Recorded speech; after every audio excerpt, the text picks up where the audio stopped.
let's get started. Over to Dan. Okay. Yeah, great. Okay.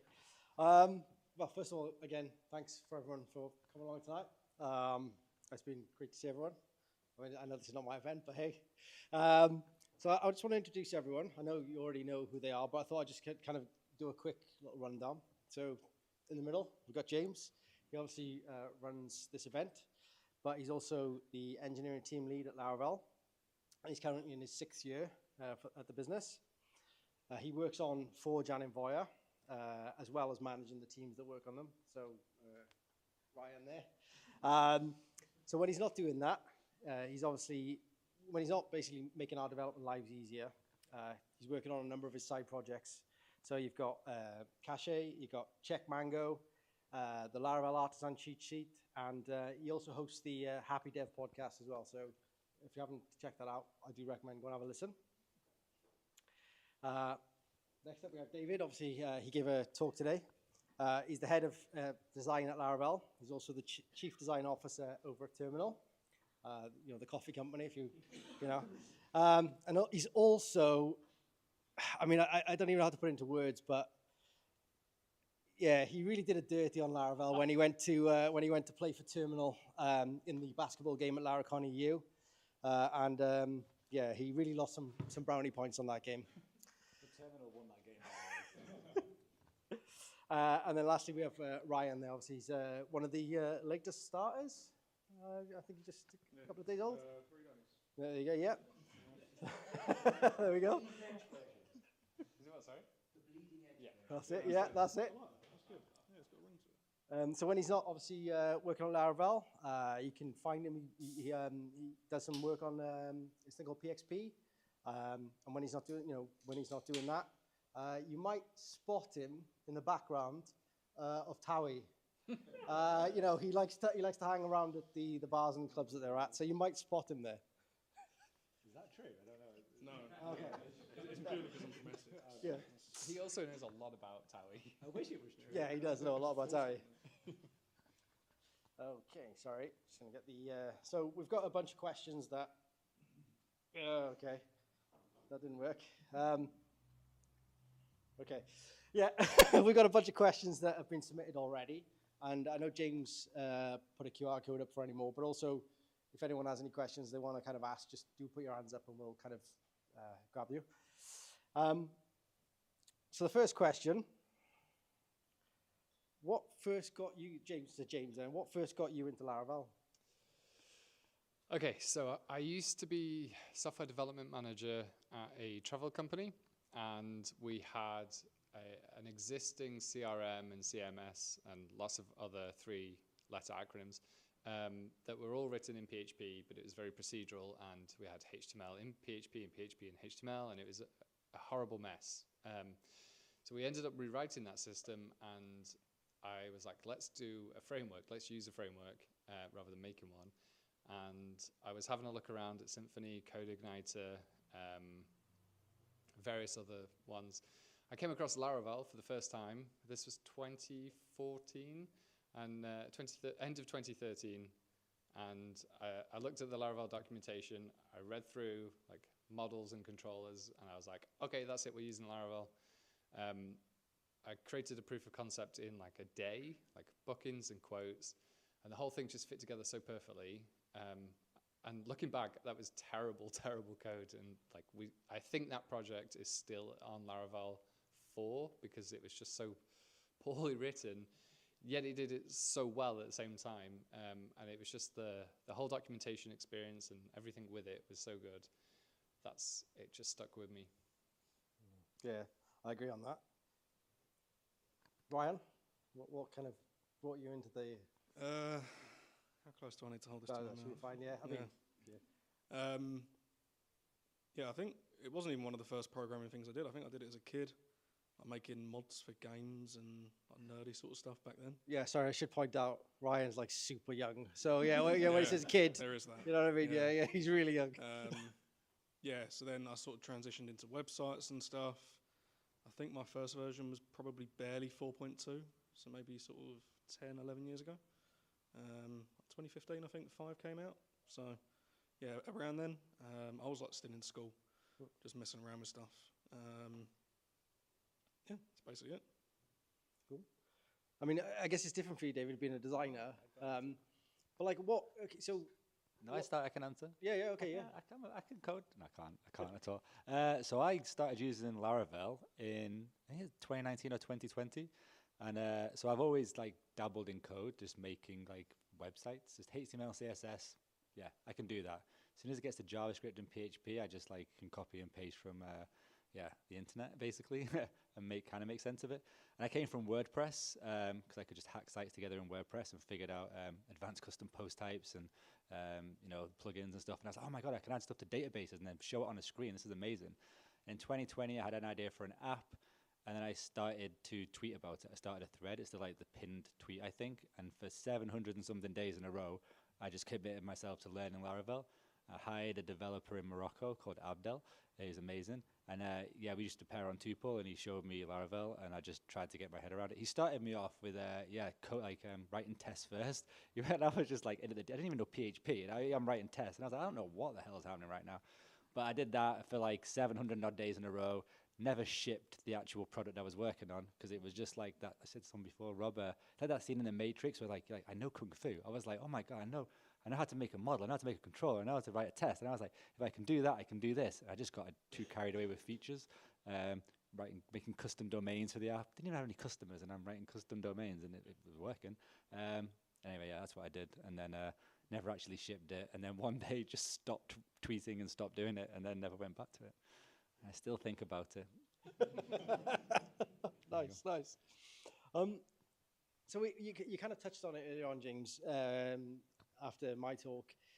But are there like well-defined coding standards in the team? And do you have any kind of custom stuff then? I know you mentioned you're using Pint, but like, do you have any custom configuration setup that you run on all projects, or is it just default all the way? Are we talking just Laravel? Well, I mean, whole shebang? Well, just say for instance, like Forge, say for instance. Yeah. So we use Pint across, I think, most projects. I think the open source stuff is still configured with StyleCI mainly. I'm looking at Graham for a nod of approval. Yeah, okay. Normally our products are just like default Pint, but there have been a couple of things that we've tweaked on our own products. Now, I've said that I can't remember what it was that I enabled the other day, which is a really crap answer. But yeah, I think typically it's just a standard Pint configuration. And then on the front end, so Forge is written with Vue.js. So we have some prettier and ES-linked configurations there, mainly to make, like, I hate attributes on the new line in HTML. So that all goes onto one line, unless it overflows and it gets a bit too long. There's exceptions. But then other teams like Cloud, they're in React, and so they've probably got different rules. I don't go into there too much, to be honest. Okay. I guess this is, I mean, if you can answer these questions, of course. David, what feature then are you particularly proud of that you've designed so far on the platforms you work on? Is there anything you can talk about that you've like really like blown you away, or? I'm laughing because it's like we worked on custom domains for Cloud, and it sounds so simple. Like it doesn't sound like custom domains, but it took us 4 times longer than we thought it would. And every week in the check-ins, it's like, "What are you working on?" I'm like, "We're still on custom domains." Like we really like. Hopefully, when you use it, you can appreciate that part of the well, if you do use it, hopefully you use it. But yeah, hopefully you can see the attention to detail that went into that flow, because it wasn't. There's so many edge cases with domains, so many, and that's the one I'm kind of a bit proud of right now. Oh, nice. Okay. But it sounds so simple, but it was tricky. Cool. Ryan, I mean, I know you've only been there a short time, but you've done some work in the past on some things. Is there anything that you kind of super proud of? A lot of it I can't talk about. Okay. Media training. No comment. Check. No comment. What did I work on? Oh, the Statamic installer was actually one of the first things I did. Yep. I think that was quite well received. It was relatively small, but I think it works quite well. So, yeah, if you use that, thank you. And James, I mean, is there anything you can talk about that you're really proud of? Oh boy. Well, I've got 6 years of, well, it's like recent stuff. Well, anything. From day one, like anything that stands out, like you're super proud of that. Oh, so many things. The two things that really stand out to me are the database backups feature of Forge. That all runs independently on your own server, and then it uploads to whatever S3 compatible storage layer you want to use. That was pretty cool technically. And then server monitoring, which is also runs on your own server and only pings Forge when there's something wrong or it goes from like a bad state to a good state. So that has like a whole separate monitoring agent. That was kind of cool to work on as well. But then like there's so much stuff. Nova, even contributing to the documentation feels like an accomplishment. So yeah. Nice. Well, like you said, there's a lot of stuff you've done. So, and again, like the work that you're all doing makes our lives so much easier. So, I know you hear a lot, but we really do appreciate everything you guys are doing. So, yeah, thanks again.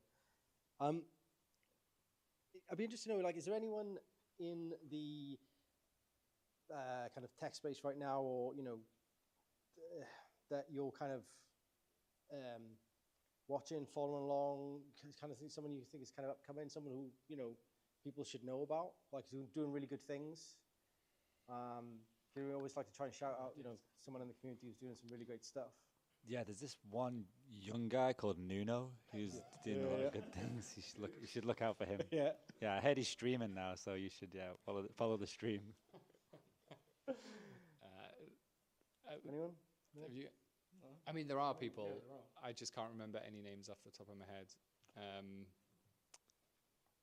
Oh man, I think I'm going to answer this differently. I think there's a generation of new developers that are coming in that are younger than they may have been before. Maybe that's because PHP is now way more solid and better than it ever has been. And companies like Laravel and Symfony are putting a lot of effort into making it easier to get started with Laravel Herd, for instance. Yeah, there's just so many people coming up, and I can't think of any names. I see a lot more packages being released, a lot more contributions. I just can't think of the names. That's fine. We're talking about like the younger kind of devs coming in now. Obviously, like Ryan. Then, what made you then kind of come to PHP over anything else? Like, why PHP? Why not, Go, Rust, things like that? That are kind of, I guess, more kind of hip. Yeah, well, I didn't pick up Rust until a few years ago. So at that point, I was already like a full-time developer. I think maybe a lot of us WordPress, probably. Okay. A lot of WordPress jobs out there when I was first looking for a full-time job. So naturally, if you're looking for PHP-based jobs, you're going to go from WordPress to Symfony, Laravel, and that's sort of the progression there. I'm still interested in other languages. I still use other languages. It's just, PHP is where I ended up. Yeah.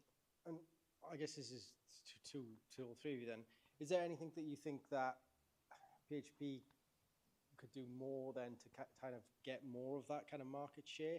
I know in the past there's been lots of discussions about like Update the website. the website. Yeah, the website. Redesign the website. PHP, please. There you go. Yeah. I mean, yeah, that's no, the big really one, seriously right? though, Yeah, like the website needs to be updated. Like the PHP website, the docs, like it needs a refresh. Not just from a visual perspective, but from all angles. It needs a redesign, from usability to user experience to the visuals. Yeah, it needs a redesign. Anything from the kind of PHP needs a new website. No, but and seriously again though, I think if you compare it to other languages and other frameworks, it's just so far behind. And there's definitely value in this, but some of the comments, the majority of comments on the documentation are like 12, 15 plus years old. And although they can be relevant, they're most often not. And I think that puts a lot of people off, especially seeing comments that are 15 years old and then nothing. I think it's not a good look. Yeah, I mean, agree. And I've seen some some kind of posts over the last couple of days actually, and the main thing that's come from it is like the website. So it'll be quite interesting to see what happens there. Another one to you, James. Then, since you've become like an engineering lead, how has your day-to-day changed from what you were doing before? Like, Yeah, it's changed a lot. I didn't realize you could have so many calls in one day, for a start. Yeah, it's a lot more project management level stuff from a technical perspective now. So I kind of set the direction that the guys work on. I think I'm very fortunate because the product that I work on and lead, I'm very passionate about.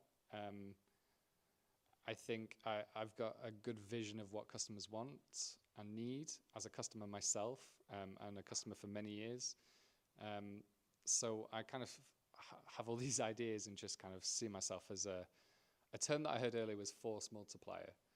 So I'm just setting the direction, and one person then spreads into the team of 5 and it goes out. So way more meetings, more project planning, more unblocking of things that like Ryan and the team need. Yeah. Cool. Not really that much code. And when I do code, they normally rewrite it now anyway. So. David, for you then, like obviously before you started here, they didn't have a kind of like a design team. What brought you into it then? Obviously, I know you said okay, you've been you used the code base before, things like that. But coming into a business that has no team already in place, I mean, you mentioned you've been working at Barclays and you other things before that, so you'd already worked at places with these these big teams and things like that. What kind of brought you in then? Like, what made you interested in coming to work for Laravel and being like, okay, I want to make a difference there? So, good question. Before Laravel, I was contracting for the last 10 years. So I was just a gun for hire. I was like, go to the highest bidder, and that was what I was doing. I was happy doing it. I wasn't even looking for a full-time gig. I started Terminal with a couple of guys I knew, Adam and Dax, and then Prime and Tej as well. And then it was like a month or so after I started that I was listening to a podcast, and Taylor said that they were looking for a designer. So I just like messaged Adam and was like, all I said was, do you know Taylor well enough to introduce me? And little did I know that he just went off and wrote the most glorious like email for me on my behalf. And then Taylor reaches out and say, hey, do you want to chat? And then I think within 3 days I'd joined Laravel, and it was just like, it was a whirlwind. It was just, yeah, it was fast. I was a big advocate of Laravel before. Like, I would talk about it and use it, and as a designer, I was still using it. I'd be reading the documentation. The documentation is still like bookmarked on my home screen of my phone. I'll just like open it from time. Like, I love Laravel. Like, and so to have the opportunity to even like meet with Taylor and then to get a job, I was just, yeah, it was a dream. Oh, lovely. Well, that's really nice. Is there any kind of questions from the audience? Anyone want to ask anything? Oh, go on, yeah.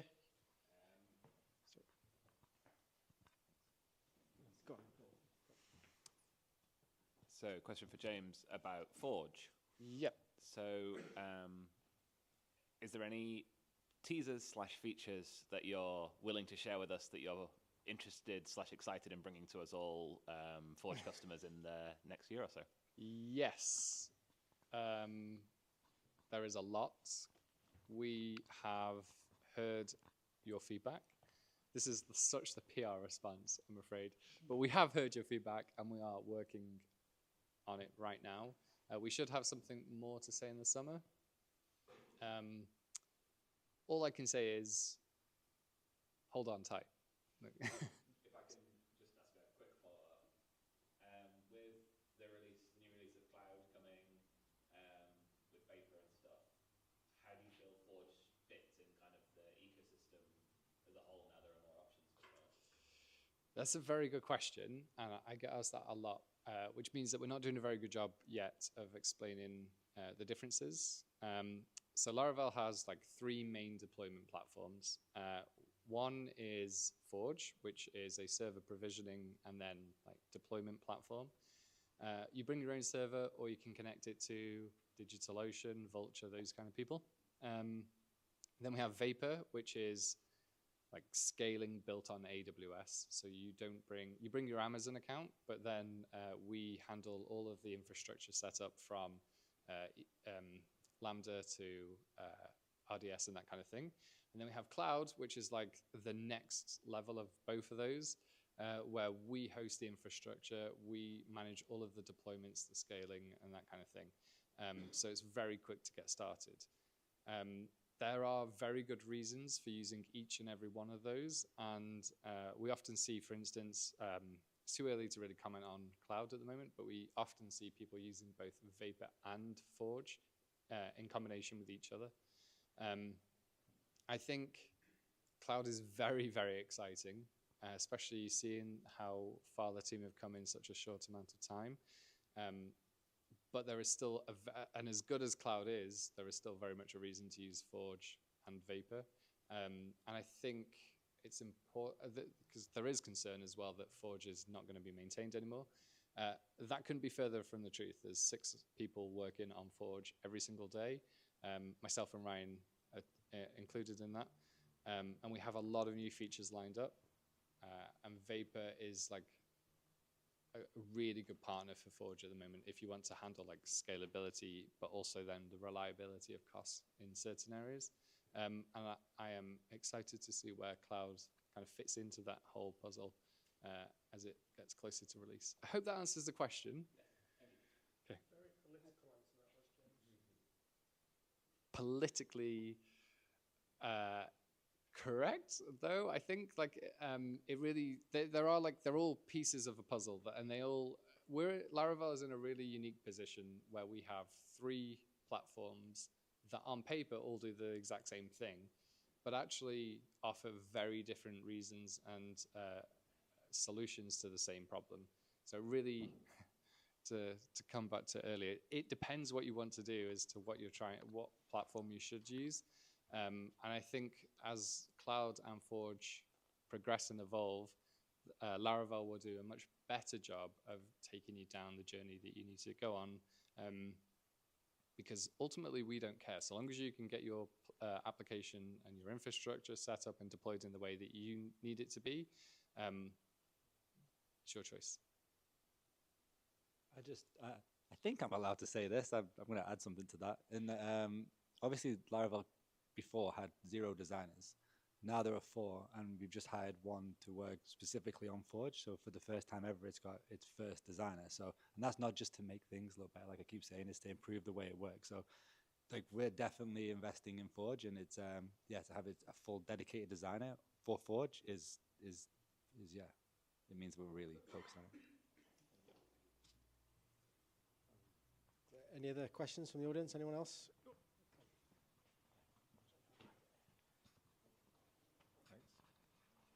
Q1 2025, normally this time we start to see leaks about what might be in version 12. But I've not seen anything so far. Anybody speculating about what might be coming or not coming? I'm going to this one to... I actually haven't been following the framework, if I'm honest. I've been so heads down in Forge recently. I genuinely don't know what's coming. Do you?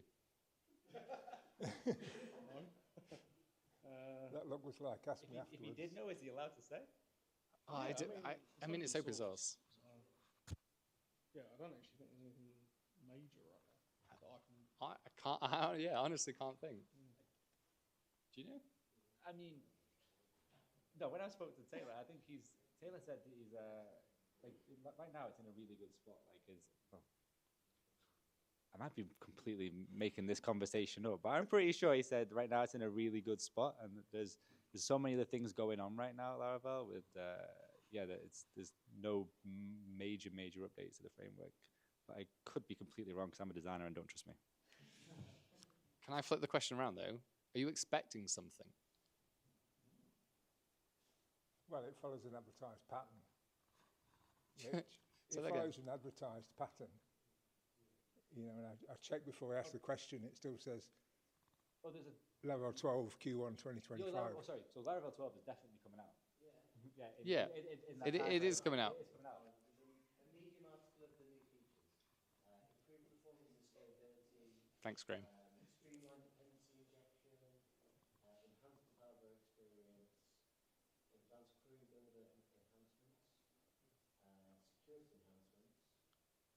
I'm going to summarize it as lots of enhancements. Um, I mean, I mean, my interest is there's a whole load of systems that will need upgrading, and I obviously want to.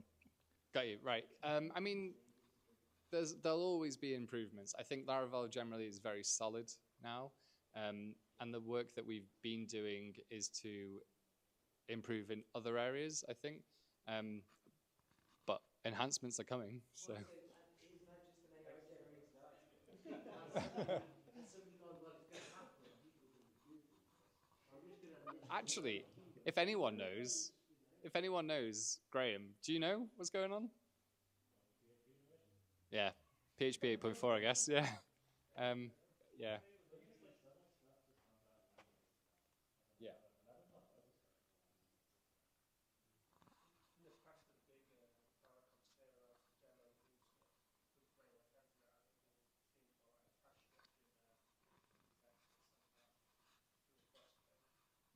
Yeah, that's true. That was big.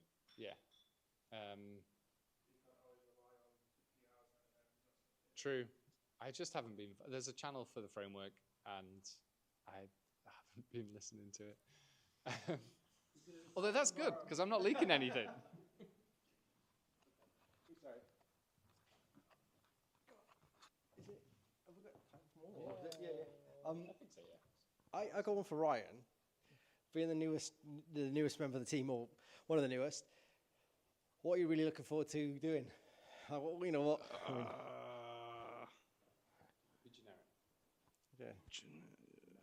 Forge stuff.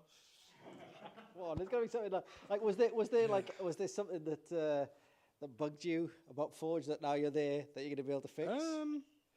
No, I mean, I've been a long time Forge user as well. So, I mean, sure, there's always like little things that you notice that are sort of like personal preferences, but standout features, I don't really think so. It might be different now that I can see behind the scenes. I'll be like, oh, hang on, this doesn't exist, or stuff like that. But yeah, most of the cool, interesting stuff is still like hush hush. So, like James said, huh? Yeah, that's good. What do you want from Forge? Anything? Any feature requests? Nailed. Yeah, it's good. No one? Is No. that actually a serious question though? Is there anything in Yeah. Forge that is like glaringly, obviously just needs fixing? Like, what would if you got given the keys tomorrow? What would you do? Put a big PHP artisan down button at the top. Interesting. There is a maintenance mode toggle. On Yeah, the, just underneath. But Yeah. sometimes it's like, wait a minute, it probably shouldn't be, but it's, oh shit, we need this off now. It hasn't actually happened for a while, but if it did, it would be nice to go there and see a big friendly button. It's also quite dangerous for everybody. Can you make the danger zone more scary? I know it's a big window, but I want to feel really terrified if I scroll down to that point. Like We will be fixing that. yeah. Yeah. Also, like, we'll get rid of the destroy server button that's on every page. Yeah. It's never been so easy to destroy a server. I moved it, and then somebody was like, "Whoa, how do I delete a server?" Like, you go to the big scary place. No? No one's got anything? Scheduled deployments. Okay. Oh, no, good, sorry. No, I was going to say, I know someone's released a package to do it, but no, someone's released a product to do it. So are you going to snap that up? Yeah. Okay. Please stop adding www to every SSL certificate. That, I can tell you, is absolutely on the list of things to do.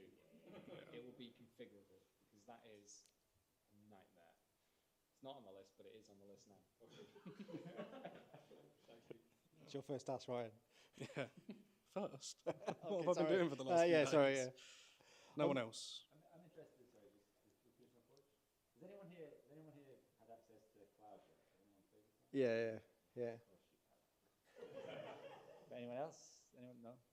What did you think of cloud? So I'm blown away by the speed. Like, I know you all say that, but it is so fast to deploy. It's unreal. Like, honestly, it was so quick to get going. There's a few things that I did point out with the. I think I left a message on the Slack channel.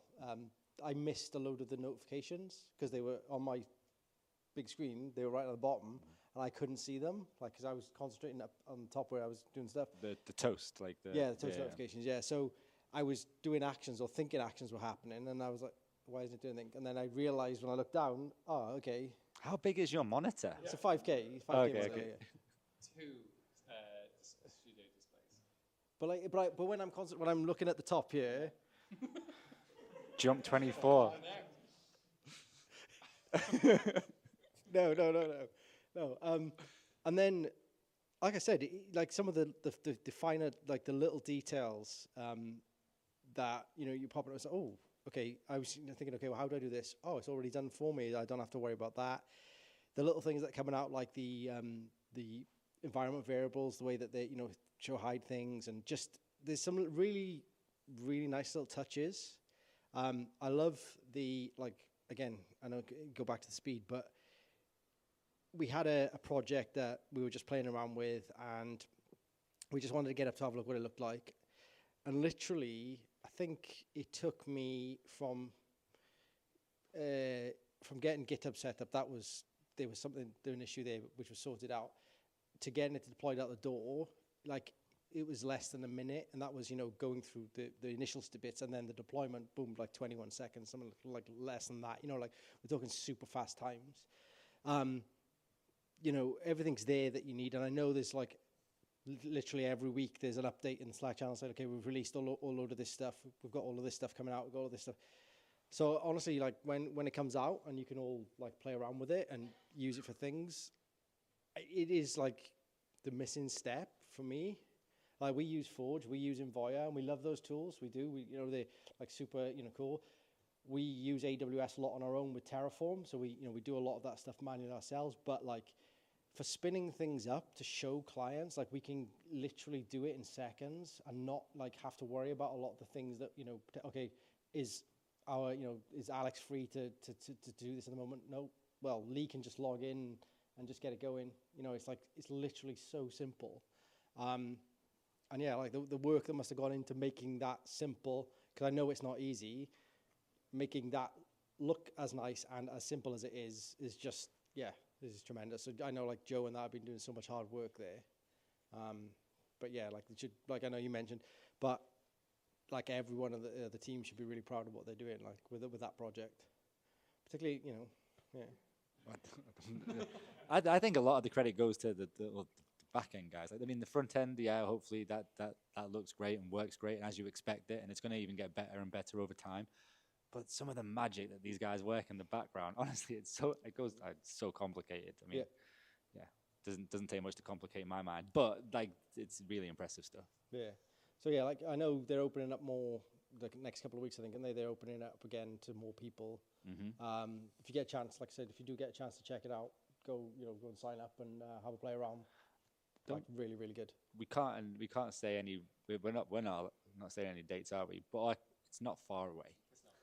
I can say it's not far away, and then it's general access, and there's no more. Yeah, it's just But yeah. I got one last one. I don't know, kind of, if it's all right. Yeah. Have you got any advice for anyone who might be looking to join Laravel? Any kind of tips, things that obviously I know, David, you mentioned. You had an in there with Adam, which helped. Anyone else got any kind of? I mean, I would say whilst I had like. I didn't mean to say like that. No, you were really good design. I didn't mean to say like that. It's true though. It's true. Like, was it an in? It could have been an in. I guess so. I mean, it was a recommendation like you would get from most jobs. But I mean, obviously experience with the framework. I don't have to say that to you guys because you'll have experience. But as a designer, I don't think it's typical that a designer would have experience making Laravel apps. So I think that definitely helped my pitch to get the role. That I had experience and I could understand it. But yeah, obviously just be seen. Adam Wadden has a great quote where he's just like, be useful on the internet. Like just be useful on the internet. Like just be a good person and be useful and just be seen and be like contributing and be seen to be contributing and helping. I mean that's the advice I would give. But yeah. Yeah, I think I would just echo that, to be honest. I think contributing to the framework, documentation, making packages that are useful for people, writing things. Like it is just a case of being seen, I think. That isn't to say, by the way, that we don't hire people that aren't public figures, like figureheads in the community or anything. We have been lucky that we've been able to hire a lot of very talented public people, but we're also hiring people that aren't able to show their work as publicly as well. So, yeah, just keep doing your best, really. It's also one more thing. Sorry, it's also down to luck as well and timing. I think that's you can't. Were you going to say that? No, but I agree. Okay. Yeah, like for me, Taylor had just said something on a podcast, and I reached out at the same time, and it was the right time. David just happened to message about it at the right time. Ryan, on the other hand, he's been going at it for years, but that's what I was going to say. Or you could just like email once a week like Ryan did. I think Ryan has got valuable. Yeah, I mean, I'd echo what they said. Put yourself out there if you can. Shoot your shot. Nothing wrong with that. It's more or less what I did. Timing came into it as well, though. And yeah, packages, blog posts, tweets, or posts, whatever they're called now. Attending meetups like this. You know, if I hadn't have put myself out there on Twitter 5 years ago, 6 years ago, whenever it was, then I would have met James, David, Dan, all these people. So that's my bit of advice. Yeah. Oh, here we go. It's not going to be serious. No, it's genuinely serious. It's that like recently we've just this is design, so you might not think it applies to you, but it does. We've just grown from myself to 4 of us, and that means obviously we have to interview, and then when we interview, there's so much good talent out there, and we have to make a decision, and we can't say yes to everybody. But then the next time I go to hire, I've already got a backlog of people that I interviewed in the last round that I had to say no to, I didn't want to, and I know to go to them next. So it's like, highly consider them next. So just because you might apply or like, get rejected, it doesn't mean it's a no forever. It's just a no, not right now. And it could just be for things out of your control. You don't know the variables that are going on inside of the company, like the kind of person we're trying to hire for. So yeah, it could just be a no, not yet. That's all it is. So just keep trying. I've got one more thing as well. Yeah, that was serious. Yeah. This is also serious, and it has been said a few times on various podcasts.